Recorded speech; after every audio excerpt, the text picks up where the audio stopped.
And we'll be monitoring the Twitter as well. Nice. There we go. All right. That's multitasking for you. Multitasking indeed. All right, let me get over to What is School so I can. Craig's going to start the show tonight, which is awesome. Cool. Great guy. You're going to enjoy him. Thanks for coming too. So many people are really stoked that you could make it. And we'll be monitoring the Twitter as well. Nice. There we go. I think you've got the YouTube link live. I have. One of us have got the live YouTube. All right, let me get over to What is School so I can. Craig's going to start the show tonight, which is awesome. Great guy. You're going to enjoy him. Thanks for coming too. So many people are really stoked that you could make it. And we'll be monitoring the Twitter as well. Nice. All right. There we go. You've got the YouTube link live. I have. One of us have got the live. All right, let me get over to What is School so I can. Now, if you've got the YouTube running as well as our live hangout. I'm listening to an echo of myself. You're going to enjoy it. Thanks for coming too. So many people are really stoked that you could make it. And we'll be monitoring the Twitter as well. Nice. All right. There. All right. You've got the YouTube link live. Give everyone a big hello. All right, let me get over to What is School so I can. If you've got the YouTube running as well as our live hangout. I'm listening to an echo of myself. Am I listening to an echo? So many people. I don't know if that's me or you. I don't know who it is. Let me put you on mute and see if it's you or me. Let me see. All right. I put you on mute. Was it me? I'm hearing it again. That's if you mute yourself. Top of the screen. Yep, I'm not hearing anything now. Is it better? And then so one of your tabs that are open have got the YouTube link. Right. How's that? Much better. There we go. Very good. Now we're hanging out. Cool. And now at least we can answer some questions and people can hear from us live and in the flesh. It's live. All right, let me. Nick, all the way out there in Australia. Hi, everyone. G'day, mate. And a big shout out to Steve Sherman. Thanks for joining us live tonight. It's 1 a.m. where you are. It's 7 a.m. where I am in New York, just outside of New York City. But we are really excited to see you here tonight. And I know people have a lot of questions for you about global classrooms. Cool. And it's so nice. We can see people like, for example, Laura Farmer is out in Georgia, and she would love to learn about global classrooms. So hopefully we've got a bunch of newbies that will leave tonight's session, or today's session, with a little bit of inspiration and some exciting ideas on where to get started. I'd like to also mention that Craig Kemp is joining us. I don't know if he's in our Hangout, but he's going to start this chat in just a couple minutes with our first question, and we could share it here, which is a question we also asked last week of people. What is a global classroom? What is your idea of a global classroom? What does that mean to you? Well, I mean, essentially, a regular classroom is, as we all know, a venue where someone imparts knowledge. We also know that a classroom doesn't have to be the only venue. You could do most of your teaching outdoors as well. But the global classroom is literally flattening the walls and allowing another school from somewhere else in the world to literally just join up with you, and you can collaborate and discuss and learn from each other. So, for example, you could be a teacher and you want to do stories and read stories to kids in another country. You could be an expert, for example, an astronaut, and you might be chatting to some kids who are studying space at that particular time of the school term, and they want to know more about space, and they can actually engage a real astronaut, and that astronaut could be anywhere in the world, including the International Space Station. So, you know, it really is about global collaboration, working with teachers, learning about what other kids and students do in their schools, And it's all available and it's all free, which I think is fantastic. I think it's amazing, and one thing that has always intrigued me, for myself, I'm an author and I go and speak to lots of different children. My daughters also speak with me. This is a time when students, for maybe the first time, can actually be on a global stage and be listened to, and they're coming up with ideas that are mind-boggling, that are going to blow us away. So when you can talk to somebody, all of a sudden it becomes accessible and real. And if I can speak to someone on a space station, I could be a person who's on a space station too. And I think that changes everything for children. Everything. It's exciting. So now I've just posted the YouTube link, and hopefully people can watch it live on YouTube as we're chatting as well. And when we finish, it'll be saved on YouTube, and you can put a link to that so that people, if they missed anything, they can always catch up on the YouTube video. I think it'll be exciting. I think if you will tweet the link out again to the people, because I see a lot of people jumping on. 288 people logged on to the questions in the last hour. That's an astounding amount of people. Let me create a tweet here, and I'll type in the YouTube link. I think I might have sent it to you, so maybe you might need to let me see if I can go and reach it out to people. There's Watch Live. Retweet it out to everybody. Yeah. And of course, because I collaborate with so many teachers around the world, a lot of people have got a different understanding of what a global classroom is. And there are many teachers who are connected to your what is school hashtag, and what I find interesting is that they are techno-enabled because they know what Twitter is. Yes. But there are many teachers out there that do not even want to touch a computer because they are fearful. And often when I go and do a presentation on how to connect teachers up with other parts of the world and how to collaborate with teachers, the teachers are literally blown away when they can actually talk to these people, engage them as if they were sitting in the classroom with them. Well, it's funny you say that, because for myself, I started talking to teachers only a few months ago, and they have the greatest community. It's a small amount in the larger scope of things, but the amount of teachers who are speaking to each other in professional development chat rooms is amazing.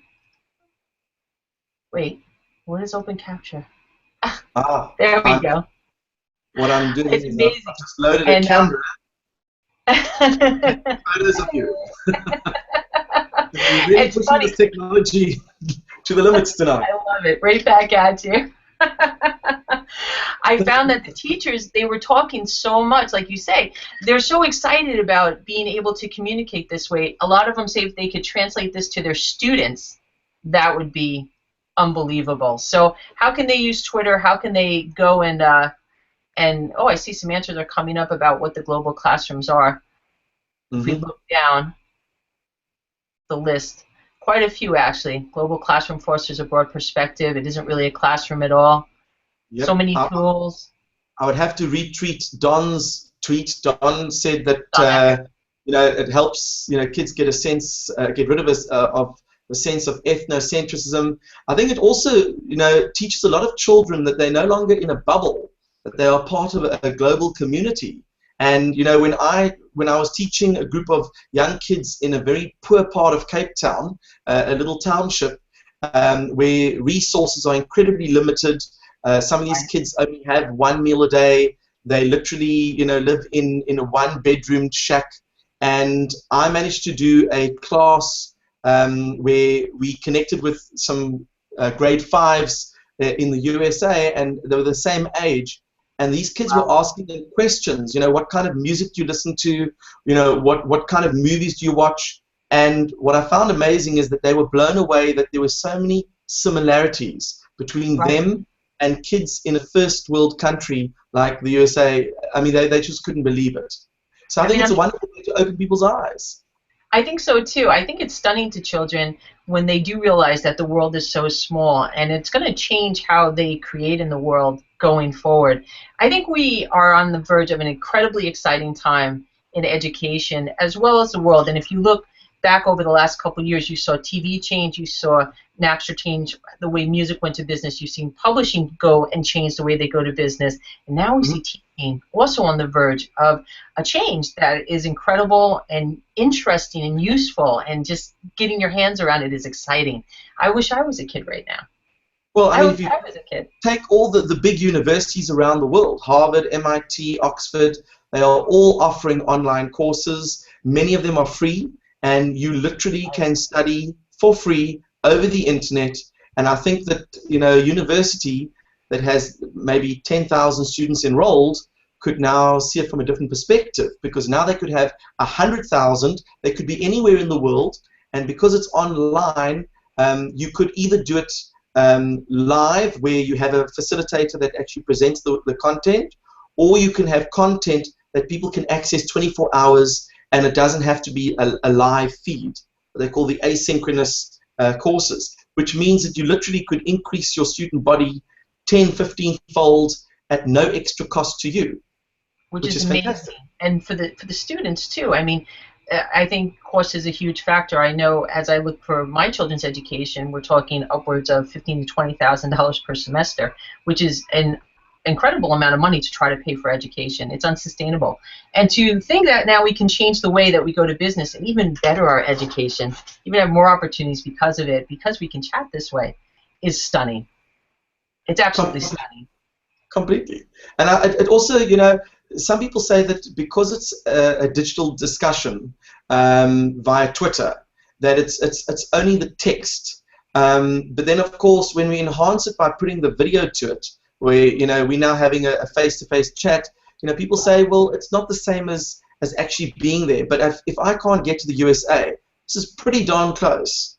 But on some level, I have to say that when, you know, I was on a great Twitter chat with Dave Burgess, who writes Teach Like a Pirate, and what was amazing was that I could go back through it, and that I could follow the links at my own pace and enjoy and learn from what people said. If I hadn't been on the chat, if we had talked, we wouldn't have had that much input, nor would I have been able to go back and really review and learn. Because my perspective is, I'm walking into schools as an author to talk to students. I want to know what the teachers are doing, and I want to fit into their curriculum and enhance it. So this is, you know, for me, quite important to go and do. All right, is my job now to tweet question number 2? You can. Asking. What we can do is we can pick out from the What Is School. I mean, there are many questions and comments that are coming through. We can also even chat about some of the comments that people are making. Well, I think, you know, people would love it if you would respond to their comments online for sure. Our next question is going to be, how can you create a global exchange between students? So we're going to throw this one out right now. Let's see what people come up with, and maybe we can read some out and respond back to them. Okay. And one thing I love about this chat is it goes so quickly. It does. Found last. Have you sent out the question? I mean, you can't even keep up with it. It goes so fast. But if you look back later on, you're just amazed at how many people were talking and how many people were kind of lurking and retweeting and listening. If you could actually know how many people were out there, it's stunning that this is so important as a topic to teachers today. You know, why can't they make this happen? What is holding people back? But let's see what some people are saying. We have a couple new results here. I mean, Kristen suggested that it was a great way to teach children to empathize with other kids, and it says that you should start local and then learn the skills to go global, which I think is a very good suggestion.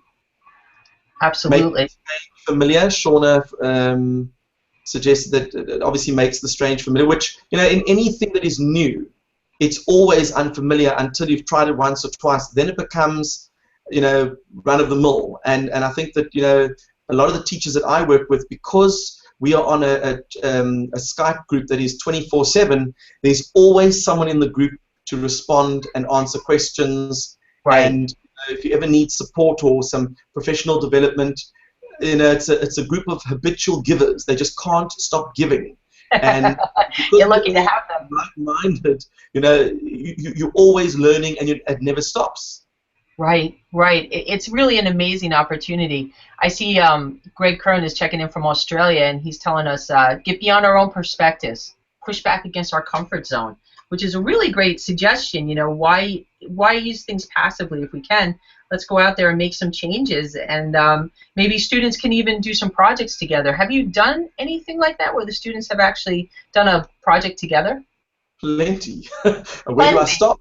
You know what? The thing is, what happens is, in our group of teachers, someone always suggests an idea. So, for example, we were busy discussing different foods as teachers, and I said, well, why don't we get a recipe book going?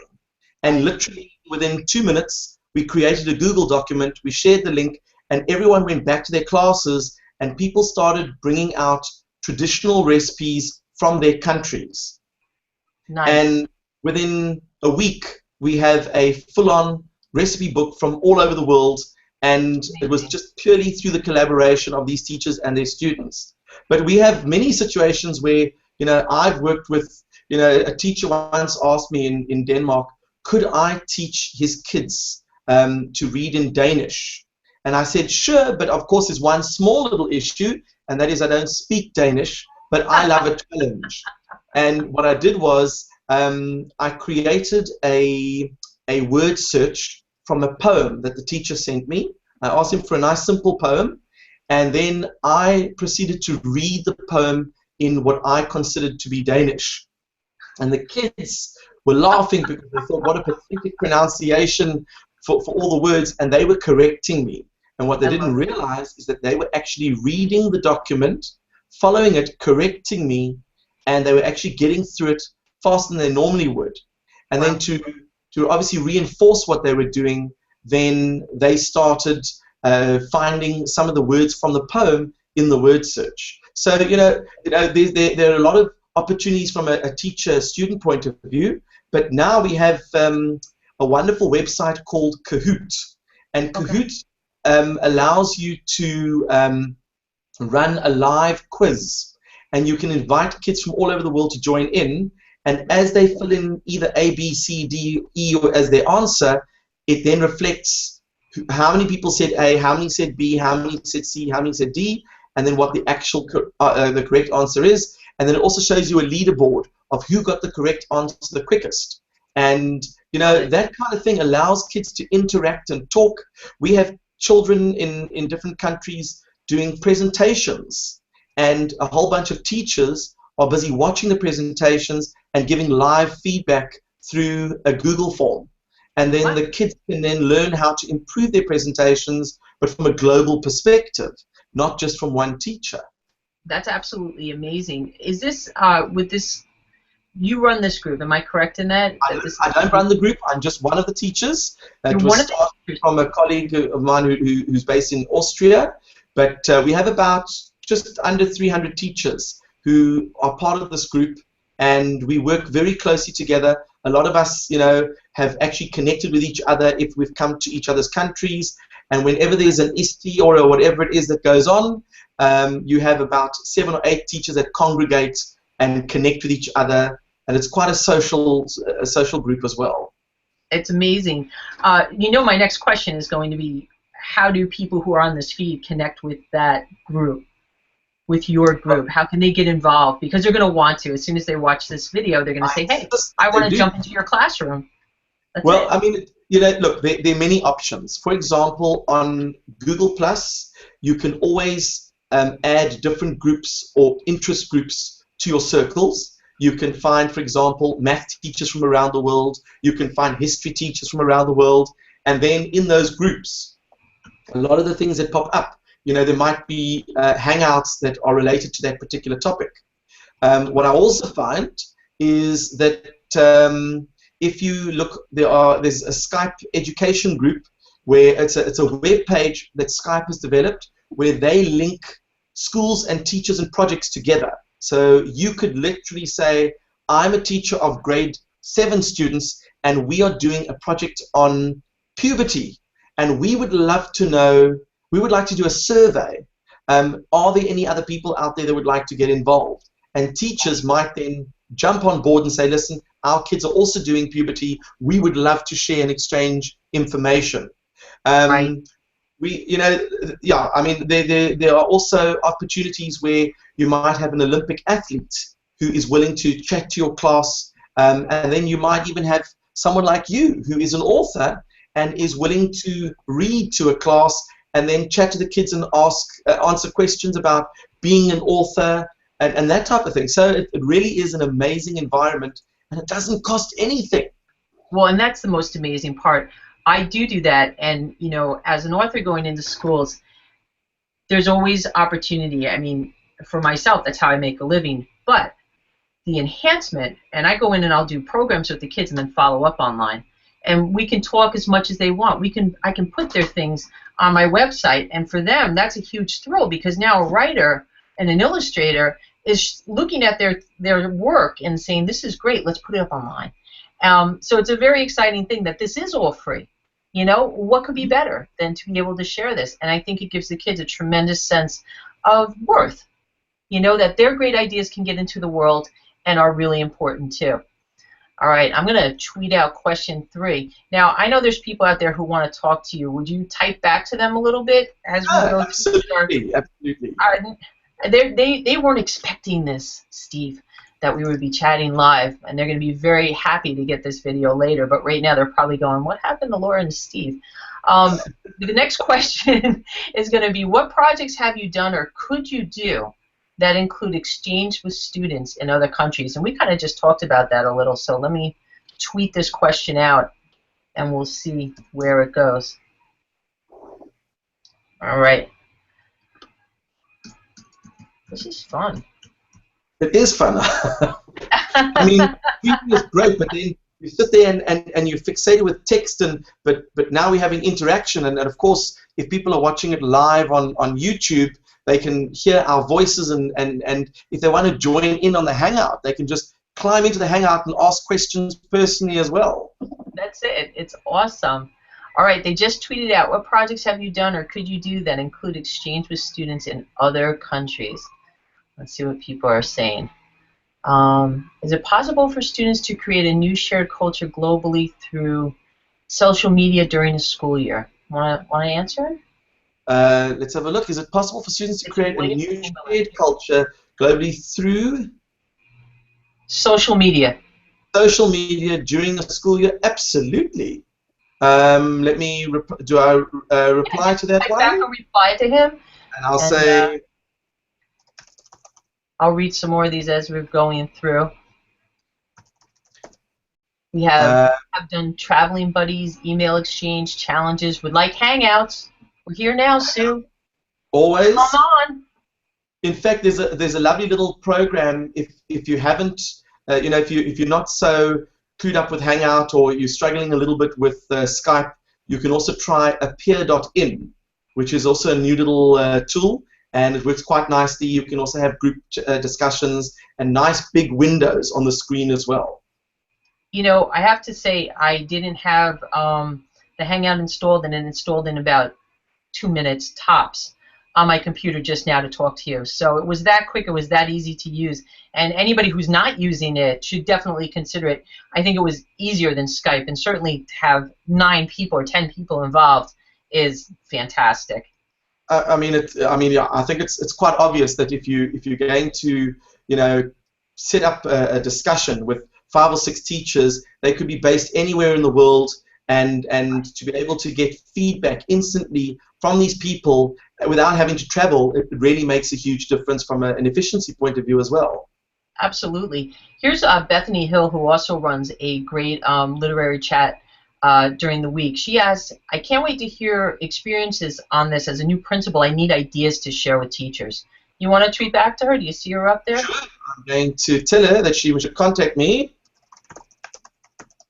and I will connect with her school. That would be awesome. She would be very excited. She's a great person too, which I guess everybody who's here tonight is a great person. We happen to have a very wonderful group who's so engaged and interested that it's exciting to be with them each Thursday night. Drew Frank is telling us we have engaged in some amazing connected projects at MLAP 14, VocabBast. Are you familiar with these? Grammar 911 and Instagram, our community ed.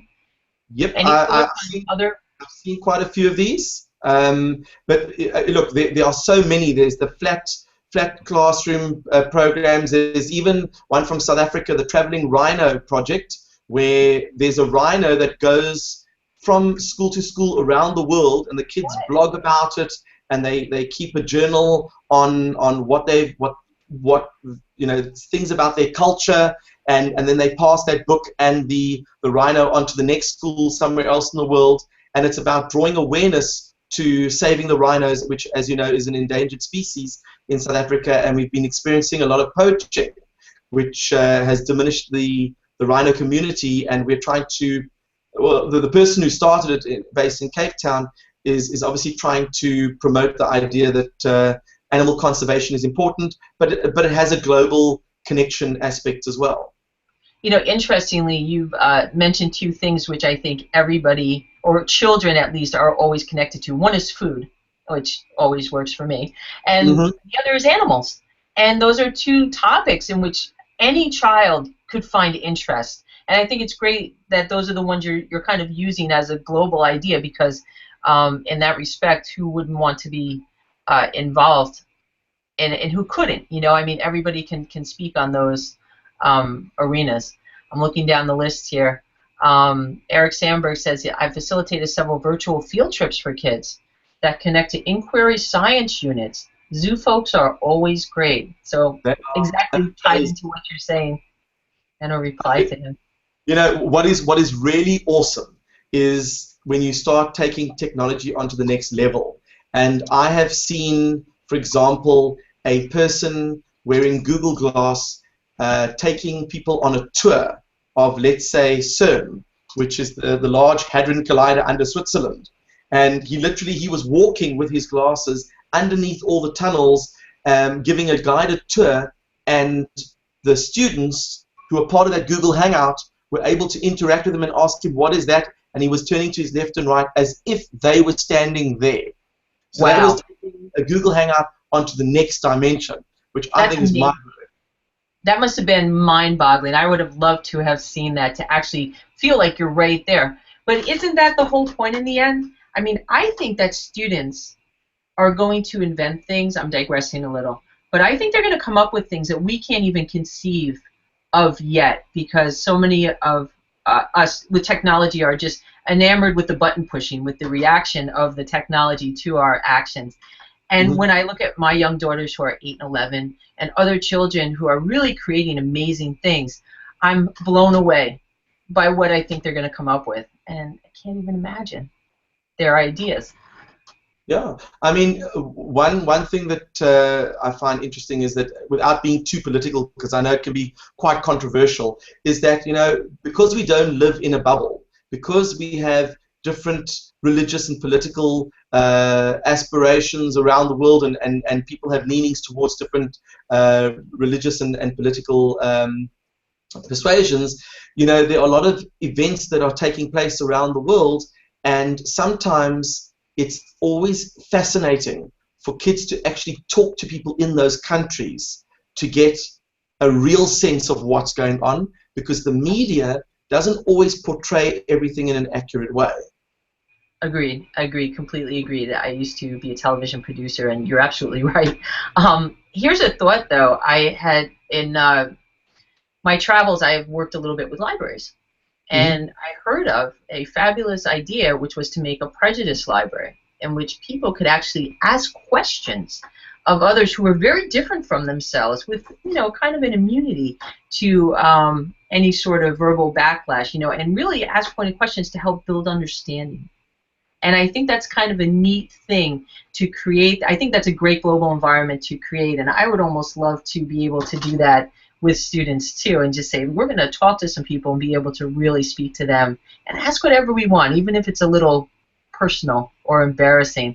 Absolutely. I mean, what is fascinating to me is how cultures do differ. So I used to run an activity with high school kids called Cafe Dilemma.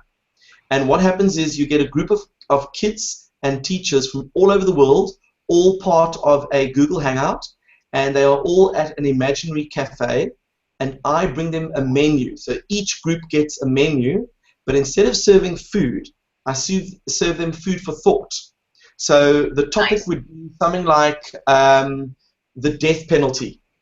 And then I would give 4 very strong points for and 4 very strong points against. And each group had to come up with one opinion. So they had to either be for or against. But because the points were very compelling, we knew it would be very difficult for them to make that decision. But what was fascinating was some countries, when you even mentioned the death penalty from a religious point of view, it was absolutely ruled out. Whereas other countries where the death penalty does take place, they had no problem with it. So we started to learn a lot of things about different cultures. When we talked about the age of consent, you can imagine for young kids, the age of consent differs from country to country and from culture to culture.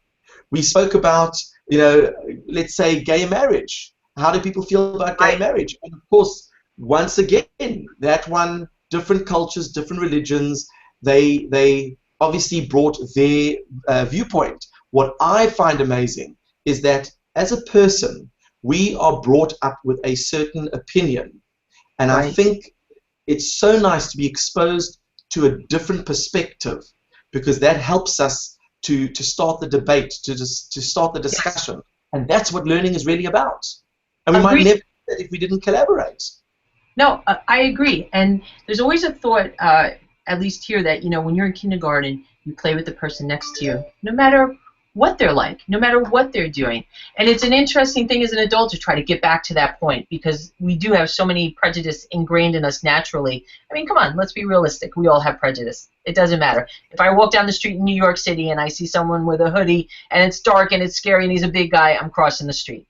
It's not because I'm a bad person. It's because that's what's ingrained in me. But to be able to find ways to overcome that, and especially through technology, is really, like you said, what learning's all about. Now, I'm going to tweet out the next question. Let's see if we can get back to some people. Question number 4. How could you create a collaborative learning classroom working with a teacher in another country? I think we just talked about that for a long time, didn't we? Well, I mean, any person that contacts me, if they contact me, I will email them and forward them details on how to get connected. And I would be happy to actually connect with them for the first time, chat to their students, chat to their teachers. The first time you do it, sometimes a little bit of hand-holding is necessary. And once you've done it, I mean, you've now connected on Hangout, I'm almost convinced that the next time you do a What is School chat, you might want to also run a live feed as well, because now you're going to have a Twitter feed, a live Hangout feed with your guests, and people can watch the video and see the tweets. It just enhances the experience in a whole new way. It really is amazing, and I would have to agree with you. This is my daughter Ava, and Ava, this is Stephen. He is in South Africa right now. Do you believe that you're speaking to him all the way in South Africa? Yeah. Do you have any questions you want to ask him about what it's like there? No? You know what time it is? Wait, are there like giant bugs? It's funny you should say that. We have bugs that are this big. How big do you have yours? How about ours? We have tiny bugs, but in movies there's like giant bugs. Well, I think those are American movies, because in South Africa we don't have. I mean, we've got the usual cockroaches and things that run around, but nothing major. Nothing major. Yeah, we're talking about if you were in a classroom, would you like to do class this way? Could you talk to some other kids maybe in another country and say, hey, what are you guys doing over there? What's in your lunchbox? You think that might be fun? We've done that. We actually did compare lunchboxes. And you know what happened when we did that?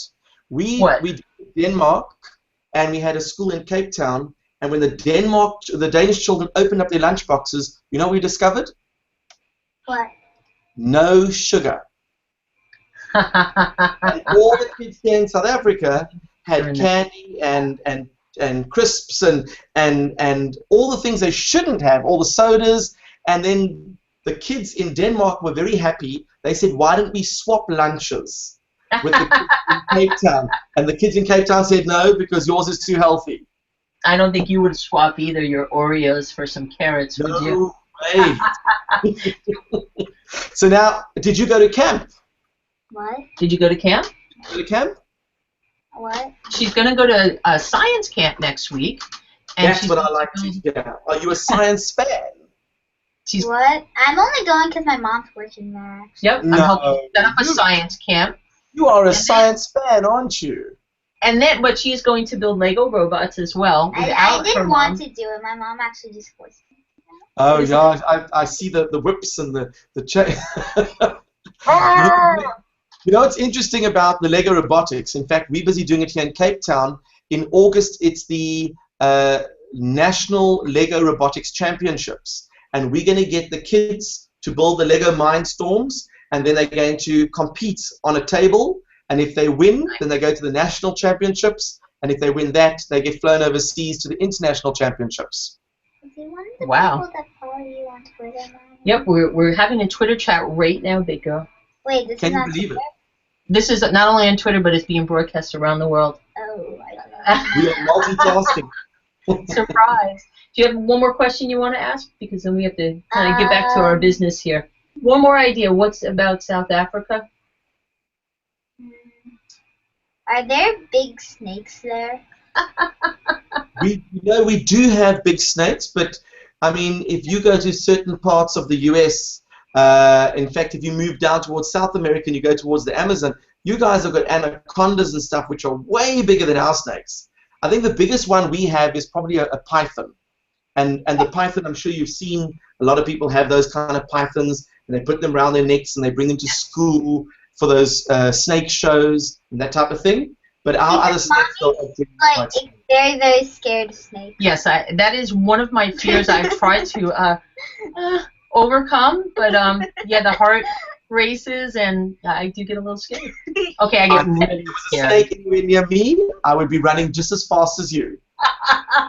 Good, well, we could grab the lunch boxes and go. I'm fine with the little snakes, but I don't like the giant snakes, like cobras or rattlesnakes, but I'm fine with garden. Like any snakes. No, so And spiders. Forget it. No spiders for me, thank you. no Oh, I spiders. hate spiders. It's hairy kind, like tarantulas. I'm fine with the little ones, like the ones that are this big, but I hate the daddy long legs ones. They're Ooh. out. All the mommy long legs, we don't like any of them. All the legs away. Too many Listen, legs. we are running out of time, so I'm going to scoot you along for a minute. Will you say, talk to Steve again sometime soon? Maybe talk to his students about writing? Bye. I hope so. And maybe what I'll do when she gets back to school, I'll connect with her class. And That we would can be do some great. fun brain teasers. Okay. Ava's a very good speaker when it comes to talking about writing and authoring books. She's a very good author. Wait. So, Do Yeah. you like South Africa? Wait, where is Do he? I? do you like South Africa? That was the last question. I love South Africa. That's why I live here. But I mean, I've been to the US a few times, but I must just tell you, there's something very special about that. In fact, here's a cool trick that I can do on Google Hangout. I'm going to share a photograph of Cape Town for you, so you can have a look to see where I live. Where is my set of photos? Here we go. Here we go. Look. And you tell me what you think of this. Where's my share? Here we go. Let's see if it's going to work. Is it there? We're not seeing it now. It's just the Not black seeing anything thing yet? that says Google No. Plus. I'm going to try it again. Let's just see if I can get it open. And I'm going to go back there. Let's go to share screen.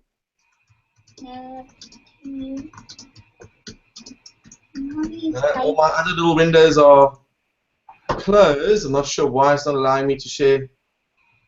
Yeah, no, it's not allowing me to share my screen. I'll have to share it with you next time so you can see what Cape Town. But you can Google it.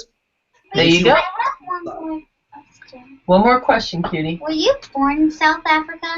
I was born, raised in South Africa, and since I'm 106 years old, you can imagine that's a long time to live.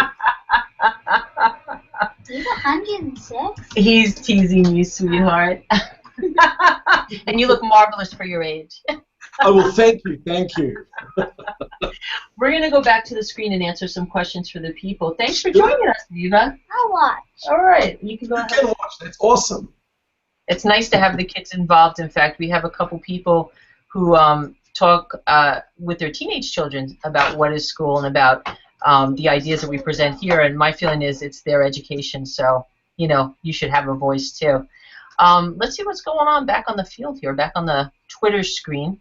I think we're almost ready for another question, which is going to talk about technologies. But we have some people, Don Eckert, coming up with each class could represent a country, and problems could be given, and all the countries use diplomacy to reach a solution. That's pretty. That's a pretty great idea. I like Don because he does have many of them. I'm going to just write that down. A great global project is the Peace One Day project, and that's coming up in September. And basically, Jeremy Gilly, he is chatting live to schools around the world. He's chatting to NGOs and organizations, and they are trying to get global peace on that one particular day. And they've had incredible success with this particular project. But he's got many celebrities that have joined in, and you know they have big music concerts to raise funds. And I mean, on some days, for example, when they held a day of peace on that particular day, they were able to go and vaccinate kids in war zones and things. You know, literally saving thousands and thousands of lives just because there was no fighting on that one day. That's amazing, absolutely amazing. I just am retweeting that we're live to our people out here to let them know where to come into the Hangout. You know what? It's amazing that people can actually create change simply by seeing each other and hanging out face to face for one day. Yeah, just like this, Ava. Just like this. Just like this. All right, Craig is about to retweet the next question, which is, what technologies or teaching methods Is Craig your partner? would you use to create a global learning exchange in your classroom? Okay. That's a pretty good question. It is, and there are many wonderful programs out there. You could look at obviously Skype. You've got Google Hangouts. You've got Appear.in. You've got Twitter. You've got Facebook. You've got Edmodo. You've got Moodle. I mean, there are just so many platforms that one could make use of. But then there are other ones that are not seen as a social media per se. For example, there's a program where you can pin little sticker notes. You know, the little yellow sticker notes, post-it notes. So everyone, if I'm doing a theme on bullying, and I ask all the kids in my class to post a little post-it on that wall, I send them the link, and then they type in a comment, and it literally puts a virtual post-it on the wall. And then what happens is people around the world can view that and also add their own post-its. So you can really share, and that could become its own little platform. It doesn't necessarily have to be with photographs. There are lovely websites where kids, they show a photograph, and then they can also add a little audio, a little piece of audio to the photograph, and then people around the world can make comments on those photos and that audio. So, you know, it's fantastic. Yeah, I will put together a Google document of excellent resources for teachers to go and look at on where to get started as well. That would be great, you know, and something like that. One thing that I really enjoy about what you're saying is that I feel a lot of times we think in a nonlinear way. I know when my daughters and I write, we'll go have an experience and then roll out a big piece of brown paper on the kitchen table and everybody's drawing and writing. Nobody sits down and creates a linear program. When you do something like that, like posting things and allowing others to come in, it's random and your eye can go to what catches your attention as opposed to trying to read through something in a linear fashion. And I think that's a great way for kids to learn. I think it becomes more engaging for them and exciting for them too. I see this my daughter, she is in 5th grade. I'm talking 5th grader too. Third grade. I have a 5th grader too, and they are very technically adept. Yeah, but I made a mistake. She's actually in 3rd grade. So the 3rd grader, they were doing a theme on space, and I just happened to have 1 or 2 colleagues that are astronauts, so I got them to Skype into the classroom, and the kids got to actually talk to them, ask them about their experiences in space and what it was all about, and that was just incredible for them to be able to have access to a scientist like that. When they launched Curiosity on Mars, we got 1 or 2 scientists and engineers from there to tell us all about how they got Curiosity on Mars and the process that went on and what they're trying to do. And whenever we do these little interviews, all the videos are posted on on YouTube for people to see at a later stage. So we're building a repository of resources for teachers to use in their classrooms and maybe open up more and engage them in global discussions. What a fantastic idea. You know, there's so many technologies coming out now. Do you have an idea or a thought about what is going to stick and what's not going to stick? What do you think is going to become the standard? Or do you not have a thought, an opinion on that? My gut feel is that you've got to keep an eye on Google, because Google is swallowing up companies that add value to their brand. A very good example is a lovely app called WordLens. Have you ever seen WordLens before? I haven't. Okay, WordLens is mind-blowing. You take your iPhone or your Android phone, and in fact, I could probably do it now, and I'll test it out, and maybe you'll be able to see it. And what happens is you take a headline, and the headline could be in English, and you take your WordLens, and let's just see if I can find it on my phone. You take WordLens and you shine it at the headline, and you say what language you want it to be in. So let's pretend I want to go from English to Spanish. You might know some Spanish. So now I'm going to put my phone over here. I'm going to come a little bit closer so you can see my phone. And if I put the headline, let me just see that I've got it. If I put it on the headline there, you will see what it's doing. Real time, it's actually changing the words into Spanish. Amazing. Absolutely amazing. So it does about 7 or 8 languages. So and it works with nice fonts, not the handwritten or the cursive fonts. But you could, for example, walk around town, and if there's a street sign that you're not sure of, you hold up your phone, and all of a sudden it tells you what it is in English. Absolutely. So now, why do I mention that? Because Google realized that they have Google Translate, and then we have WordLens, which visually turns the words into English, and then if they could translate that or even say it out aloud, that's one advantage. But now you take a pair of Google Glass and you wear those, and when you walk around town, it's translating as you walk around. Okay, and that is mind-boggling.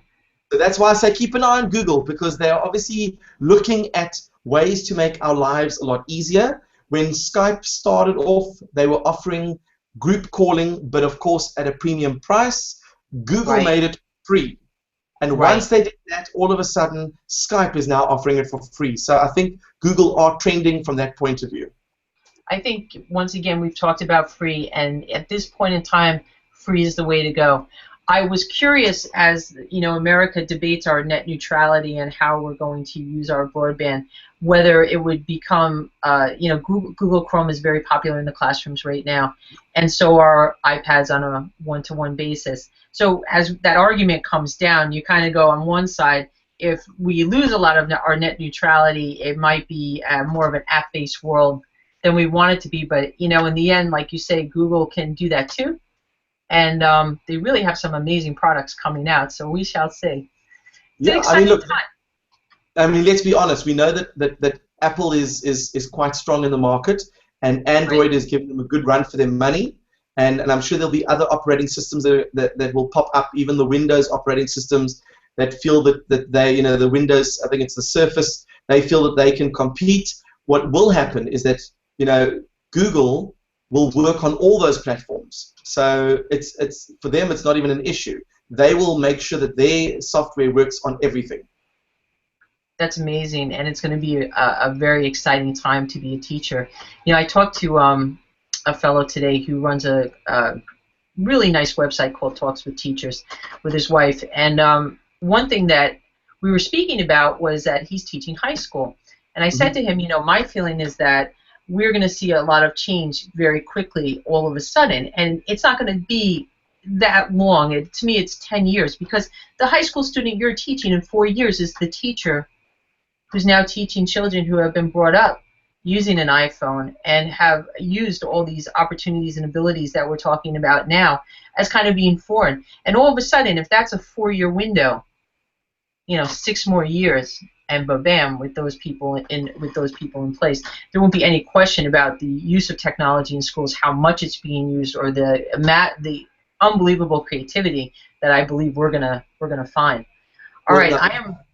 There's just one thing I have to add to that, and this is critical, and that is, you know, for my company, Living Maths, we actually are teaching thinking skills and creativity, because, and obviously mathematics, and the reason we do that is because if you watch the TED Talk, the one thing I do emphasize is that right now we are preparing our kids when they graduate high school and they go through university. By the time they finish studying their course, the content they are studying is already 4 or 5 years old. Yes, yes. I understand this concept because I worked in television. And by the time you went into the field, there was all new equipment to use, so what you learned didn't mean anything. Correct. But this makes it even more important that we let them go ahead and do what they are envisioning and get their ideas out into the world. And I'm just going to tweet this out. One thing with my daughters, the reason we started writing books was an answer to enrichment, which was somewhat failing in my mind in our school. These were bright, creative kids, but that wasn't the focus of the school, which is fine. However, in 2 years, they've been talking to hundreds of children, and they have no fear. They've used technology like Orisma to put, you know, moving pictures and videos into their books. They've come up with all this stuff and actually put it out. And my feeling is always that if my children, who are regular, as we are, you know, can do it, any child can do it. So as I speak in school, I tell them, get your ideas on the global stage. Do it today. Why should you wait? Because there's so many opportunities for you that were never, ever here before. Completely. But you see, teaching problem solving and creativity and math especially, what that does is it means you have a set of tools and you are then able to adapt. When technology changes, you have the skills to adapt to the new changes. Whereas if you do not teach those kinds of skills and you only teach one set of skills, this is how you operate this particular thing, this is how you perform this particular operation, the minute that stuff changes, you become obsolete. Well, and that's the whole change from the industrial, you know, we're creating jobs for an industrial workforce versus what we're doing now. There is no more of that kind of, you know, you replace me in the widget line and we'll move on to the next guy when I'm sick, and so on and so forth. I think, you know, it's going to be a little bit of a hard change for teachers to work through things like the core curriculum while they're trying to be innovative. You know, it's almost one side wants you to be very straightforward and very tied to what you're doing, and the other side wants you to be very creative. But I feel, as you do, that if we don't create the opportunity to grow thinkers, to nourish talents that can collaborate together, we don't have, and we are not giving the children the opportunity that they deserve in what is to come in the future. Did I look good? All right, last question I just did. It was pick one country you would like to create a global project with and post your idea now. So that's what I just tweeted out to our followers. Let's see what people are saying. I mean, I've been very, very fortunate that I've managed to work in quite a few countries, and I would like to think that I'm quite close to a couple of these teachers in some of the remotest parts of the world. And it just shows you it doesn't matter where you are in the world, as long as there is even limited internet access, you can do amazing things. I think, interestingly too, just as my daughter Ava kind of exemplified, there's a lot of misconceptions about different parts of the world. You know, she asked you, did you have big bugs in South Africa? And I think once you start going into, especially remote locations where you've never experienced the culture, or you've never really been exposed to any truth except for news articles, which may be politically based or otherwise, I think it opens your eyes to the fact that not only are these cultures very different, but they're as innovative as you are, maybe with a lot less tools or a lot less opportunity to use. And that's kind of fascinating too, because again, if you're seeing that, if you're a kid and you're seeing somebody who has much less than you do being very innovative, well, what the heck? You can be very innovative too, you know? Completely. I mean, a very well-known global project, and maybe that's something that you guys can get involved with as well, is the Kane's Arcade Global Cardboard Challenge. And if you ever watched the video Kane's Arcade, it's about a young boy who, in his summer holidays, built an entire arcade out of cardboard. And the irony is that he built it, but not a single customer arrived. And along came a friend of mine, Nirvan, who is a movie producer. And he saw this kid, he saw this creativity, but he couldn't believe that no one had benefited from it. So what did he do? He organized through the social media a flash mob, and people came to play, and they filmed it, they put it on YouTube, and there are many millions of hits. And now it's grown into this huge connection where now, you know, they have global cardboard challenges around the world. Different countries on that particular day are building things out of cardboard, and they're showing their creativity. And it's also, they collaborate and they send their footage and their photos to the guys. We Skyped with Kane himself, and he spoke to some of the kids, and it really is just an amazing opportunity to share ideas and be creative. I think that's fantastic, actually. And again, it's something that anybody can do. So it becomes fascinating to see what you can come up with.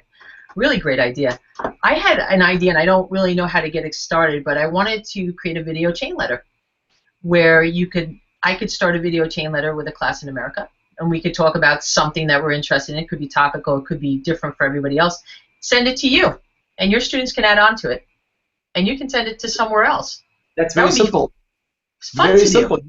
You basically start a Google document or a blog, and you post a link to your YouTube video, and then you send your URL to another school. They will then make their own YouTube video and post their link on they'll email it to you, and you put it on your blog page, and your blog page could host 20 or 30 links from different schools, all part of your chain story. I think that would be a lot of fun, because I think what the children would say would be incredibly interesting. You know, very interesting. What I love doing is I love taking a piece of writing, and you translate it from English into another language using Google Translate, and then you translate back into English again, and you watch how there's loss in translation.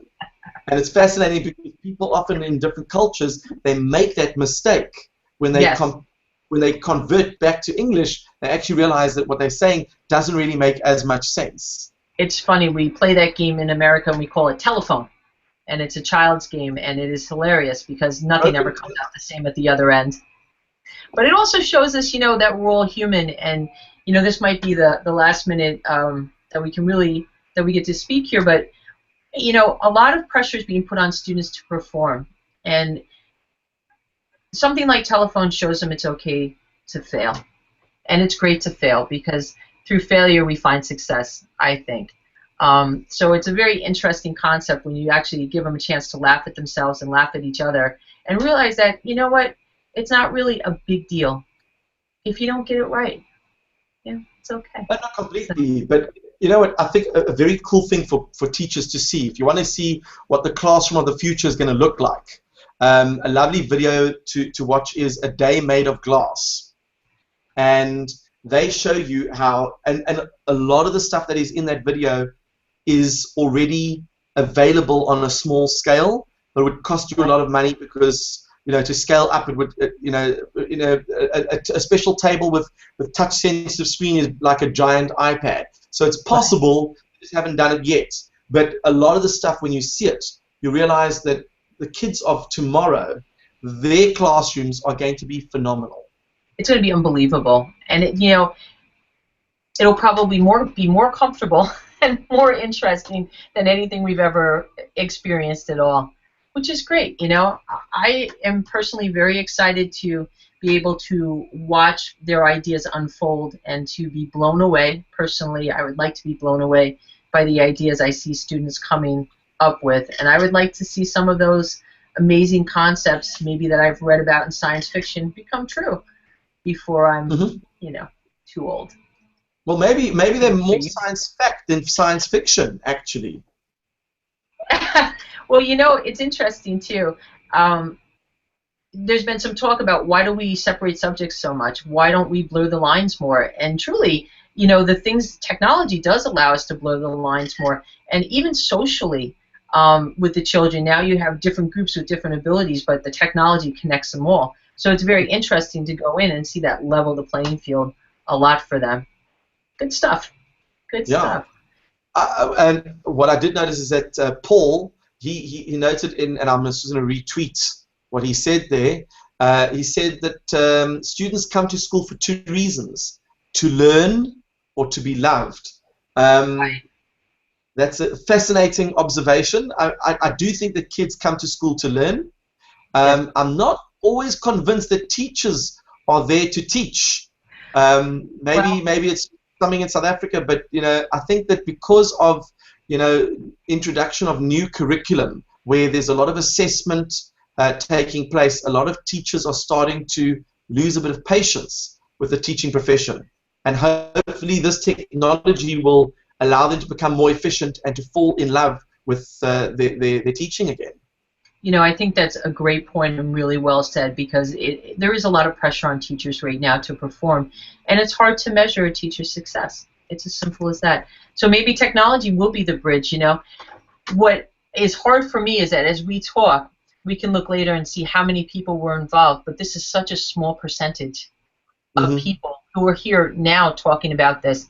How do you get it to everyone else? How do you get this message out? To the converted. These are people who are already interested, who are techno-enabled. What I love is when I go and do a presentation to, let's say, 200 teachers at a teachers' conference, and I bring up 7 or 8 teachers on a Google Hangout, and we all talk and we ask, what do you each do? And we get people in the audience to interact with them, and the people walk out of that room going, "What? We just were sitting in the future." I can't. Yes. I mean, they are so blown away. And I keep telling them, you just need a laptop, a little bit of internet, and a projector. That's it. Right. That's it. That's it. Just a click of a mouse, and here we are. Well, Steve, I'm glad you could join us tonight. I appreciate it. I know it's 2 a.m. over there. You can send me the bill for the coffee and donuts. Like I said, you needed to stay awake. But I appreciate it, and I think that this conversation is going to help people really expand their ideas about what they can do on a global level with their classrooms. And I really look forward to actually visiting your class. We're going to. Well, I teach many classes, so we're going to try and drag you into a few, but you're going to have to get up nice and early. I know. It'll be your payback, your revenge. But I promise I'll look good and be cheery no matter what time it is. But would really love to come to visit you and your students, and whatever you come up with, I'm in. How's that? Cool. That would be wonderful. All right. Thank you again. And will you be posting a link to this, or can I? How do I? In fact, I can give you the link right now. Okay. This is to the YouTube page, and I'm going to tweet it. Let's go like this. I'm just going to reply to one of yours. Fantastic. We have a comment from you. Hopefully, here we go. I'm just going to push reply. And I'll put here, there's the link, and I'm just also put in here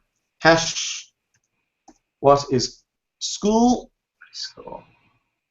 and I'm going to put here link to done. Done and done. Amazing. All right, I'm going to introduce you to some other people over the next couple of days that I think you'll really like too. Well, then I think I'm going to have to introduce you to other people too. So global collaboration is happening whether you like it or not. I'm in. All right, Awesome. thank you so much. I'm going to check out now, and thanks You're again. I welcome. really Now, appreciate it. just for Great your own meeting you. information, you've never used Hangout before, have you?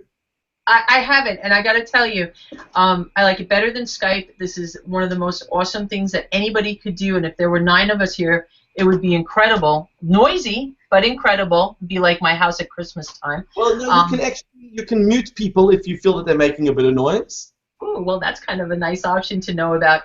But as I said earlier, this loaded in less than 2 minutes onto my computer and worked instantaneously without me having to sign in any way. And that's something I really like, that I could just do it. It was instantaneous, and we're here talking. And now, not only that, we have this archive to share with everybody else.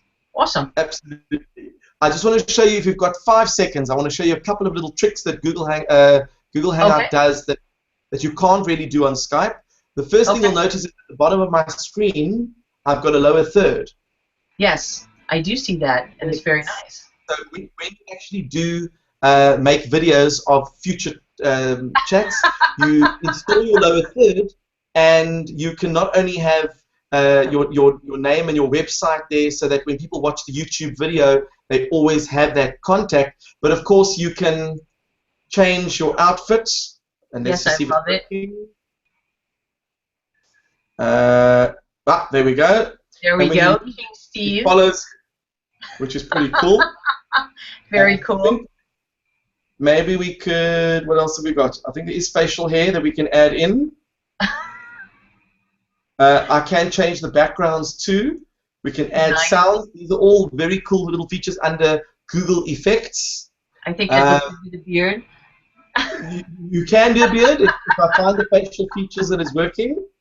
This is the eyewear. Let's put on one of a monocle. There we go. No, in fact, that works quite nicely.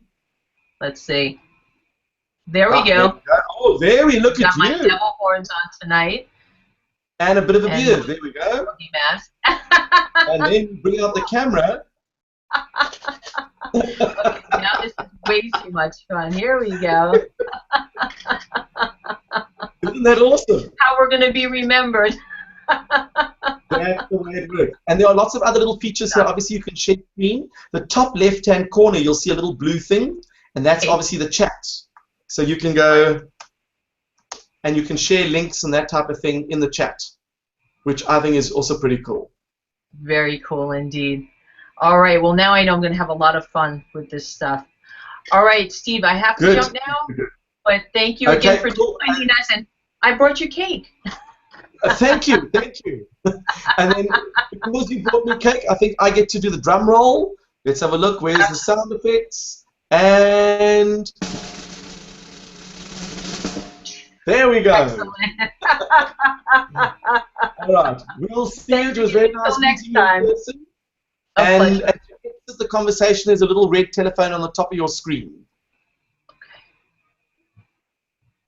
Let's see. Gotcha. All right. I shall see you soon. Thank you, sir, and have a great night. Bye, Bye now.